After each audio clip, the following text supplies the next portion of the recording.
But, Ritchie dressed in black and had the Strat and, did all the physicality.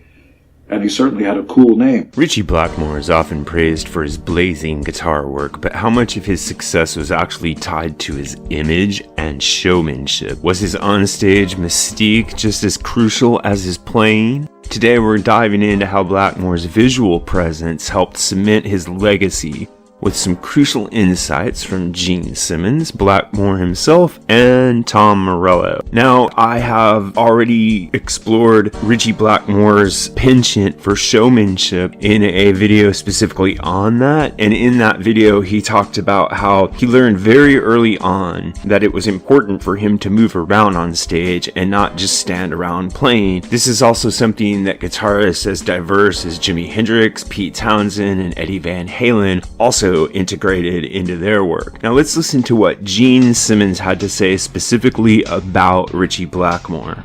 To those of us who know, Ritchie Blackmore means the world. Unlike me, he can actually stand up if he says me, and he's got the goods. Ritchie Blackmore on stage sort of had the right thing that attracted our eyes, because when people go to your concerts, they listen with their eyes first. They're not quite as aware of the ears, because that's why visuals are so important, and lights and all the rest of that. But, Ritchie dressed in black and had the Strat and, did all the physicality.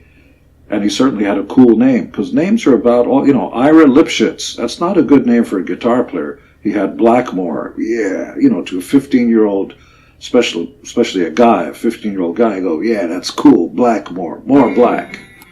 Simmons makes a strong point that every great rock act has a visual signature, and Blackmore was no exception. While he wasn't as flashy as Kiss, he still had a larger-than-life presence on stage, and this is evident particularly at the notorious performance he gave during the California Jam. Blackmore started off being one of those players who liked to stand off to the side and not do a lot, and if you do some research you'll see that Jimi Hendrix was the same way. But somehow, for each of them, there came a moment when they realized that moving around on stage and presenting an image to the audience was just as important as being a great player. So here's Blackmore talking about how that happened for him. I got most of my so-called showmanship because I'm an introverted person. On stage, I can be extroverted when I feel like it, as long as I've had a few of these. Screaming or such, because I used to hide. I'd be on stage, and I used to kind of hide in the wings, and he would come over to me, dressed with his cow horns and his lavatory seat around his neck, and he'd grab me and pull me out the front. Move! And I'd go, because everybody had to move like this, in time. And that's where I learned that I had to move and be extroverted. Signature moves and onstage antics are important, but they probably would not be enough in and of themselves to entertain an audience. You basically have to have the riffs and chops to go with them, or do you? Let's listen into something that Tom Relo had to say about his early days of performing back in high school and how his discovery of stage moves generated excitement and changed the way that he looked at live performances. Get to play. And now for the rehearsals for the show, the Destiny guys, they sit there, they're like a human jukebox. They're ringed by every attractive girl in the high school, and they're shouting out, songs by Bread, and then they know them all. They can play them all, and everyone swoons the whole time. Me and Adam can't tune our guitars. Like, we can't do it. We can't tune the damn guitar. So the night of the thing comes, and we've been we're supposed to play Steppenwolf's Born to Be Wild. That's like our job. We've practiced it for months, and we're barely there. So Destiny comes on, they play, everyone swoons. And they kill. We come out like on a riser, and we come out, and the keyboard player comes in with the wrong chord. And the bass player plays the wrong note. And I'm, of course, out of tune because I've never really learned how to tune the guitar. And things are going, it's an inauspicious start to my music career. It's an inauspicious start. But I do have a bit of a track and field background. And we're on a riser. And so I'm like, I have to turn, this is going very, very poorly. So when the chorus of the song comes in, I leap off the riser. The roof comes off the auditorium. People go crazy. Like, we don't sound good, but all of a sudden rock and roll is happening.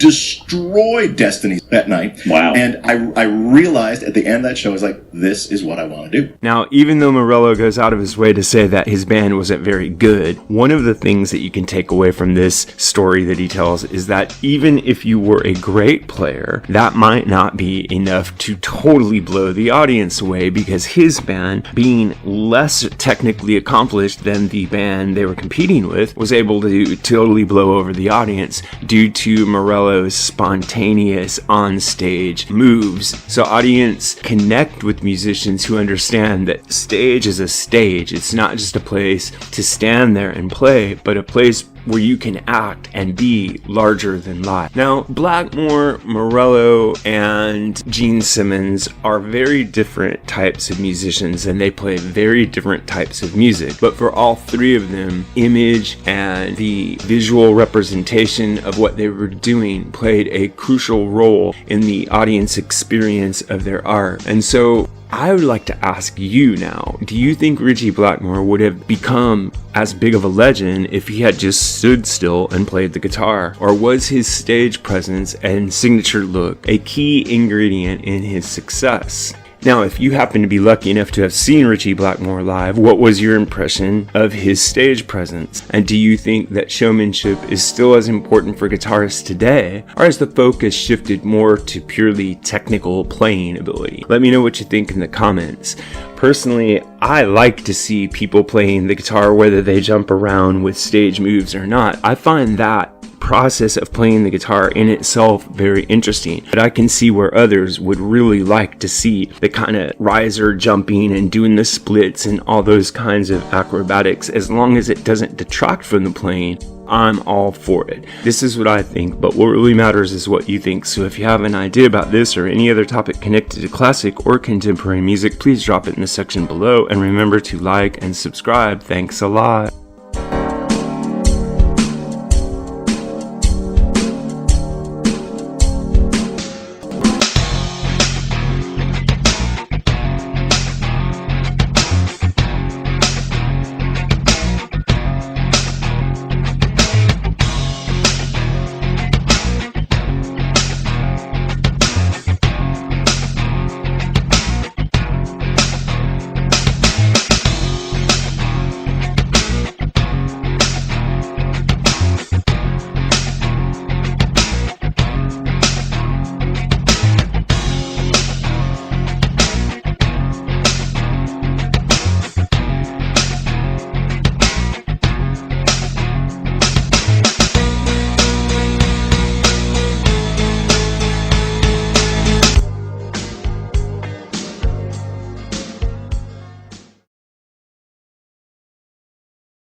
Music Guru here, asking you to help us on our march to 10,000 subscribers.